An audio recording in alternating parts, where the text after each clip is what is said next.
Russia faces heavy losses on the battlefield and in the financial markets. The Kremlin's enablers on state TV are increasingly saying the quiet part out loud. A new report in the Daily Beast examines how Russia is airing its ultimate revenge plan for America.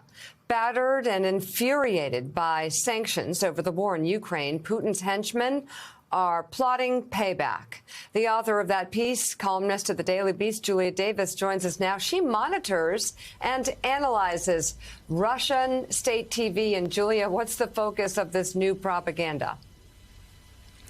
Hey, Micah, the focus of this new propaganda is, again, to sow discord in our politics. And certainly Trump is helping that to happen. And they want Trump world to know that they're on their side. There's also Tucker Carlson that is promoting the same agenda. They're essentially trying to tap in not only into Trump and his potential presidential run, but his entire base and the entire audience of Fox News that is following Tucker Carlson. So they have a very large agenda. Putin sees lack of unity as the biggest weakness, and this is what he's trying to impose upon our country, is to divide us to the maximum extent. In my report, I'm quoting them, and it sounds like they're speaking and reading directly out of the Mueller report when they're talking about exploiting any divisions and widening any cracks in our society. So, Julie, let's talk about the reporting of the war. You know, even at the opening stages of the war, you had people on Russian TV talking about using nuclear weapons against Ukraine and possibly against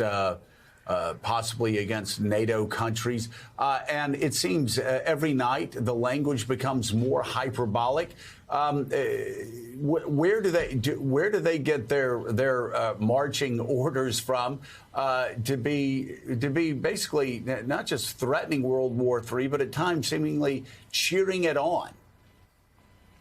Well, nothing happens on Kremlin-controlled state TV without Putin's approval, whether it's openly or tacitly done. So when his propagandists are teasing the prospect of an escalation to the potential nuclear war, all they're doing is warning the West to stay away. They had figured that this is a good deterrent for us not to get any more involved than we already are. So every time that they're threatened by additional prospects of increased military help to Ukraine, they raise the possibility of a nuclear strike simply to deter the West from doing more.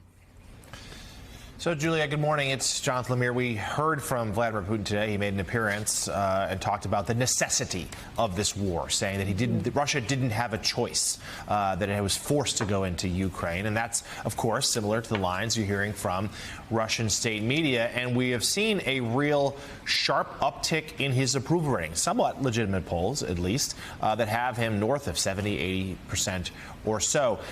Your sense of it, though, as someone who knows the country so well, how long is that sustainable? If this war does go on for months and months or a year or more on the Eastern Front there on the Donbass, will the Russian people continue to be gripped with this sort of patriotic spirit, or will they eventually grow dissatisfied with what's happening and the economic toll these sanctions are taking on their lives?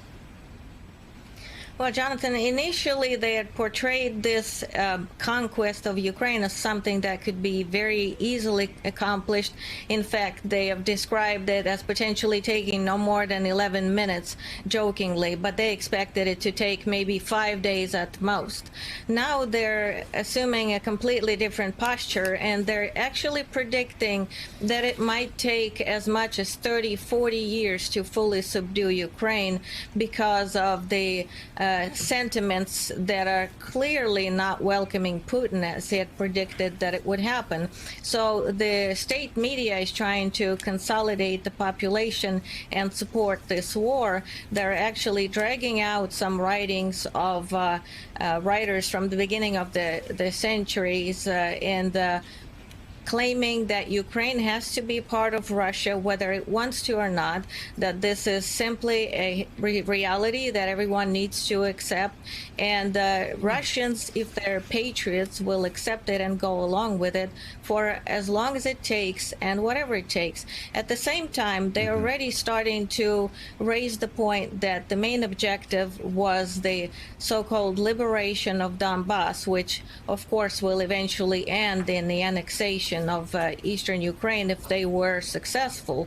So that is still a possibility if Russia sustains massive losses there, if Ukraine holds them back, it might end in that region. But if they manage to succeed, they might continue moving forward. All right. Thank you so much, Julia Davis. Greatly appreciate it. You know, Mika, what's so interesting is we're talking again about approval ratings. We're talking about those higher approval ratings. You just don't really know because, again, it's a totalitarian state. People fear for their lives. People fear speaking out. But it is very interesting when we start talking about Russian TV. It is very interesting that, again, you have older Russians who depend much more on television than do younger Russians. And those older Russians actually grew up in the Soviet Union. They grew up with Ukraine being part of the Soviet Union, being part of Greater Russia, like Vladimir Putin.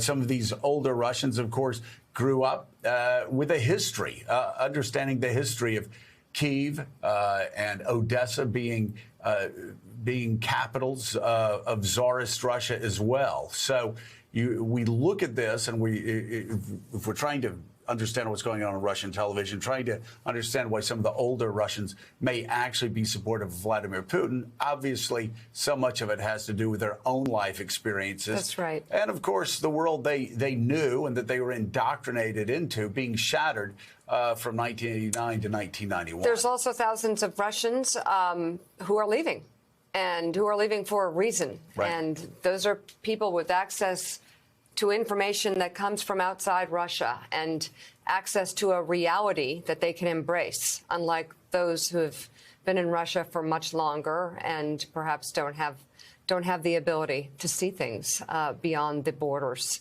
Still ahead on Morning Joe, Clint Watts is going to join us at the top of the hour. 9 a.m. Eastern, he's going to be at the big board with the latest on the troop movements. Also ahead this hour, inflation has already hit a 40-year high, and it's expected to get worse. We're going to have the new numbers when they cross from the Labor Department. Plus, NBC's Blaine Alexander joins us live from Georgia with a look at one of the nation's most closely watched races for governor. But with less than 2 months until the primary, the state's most populous county still has no permanent official in place to lead the elections. Blaine will explain why. And some exciting news before we go to break. You can now stream Morning Joe and other MSNBC shows on Peacock. You can find us on the new MSNBC Hub. Head over to peacocktv.com to learn more. This is exciting. You are watching Morning Joe. It's not just We'll be right back. It's really Peacock. It's just not for MacGruber anymore. This is great.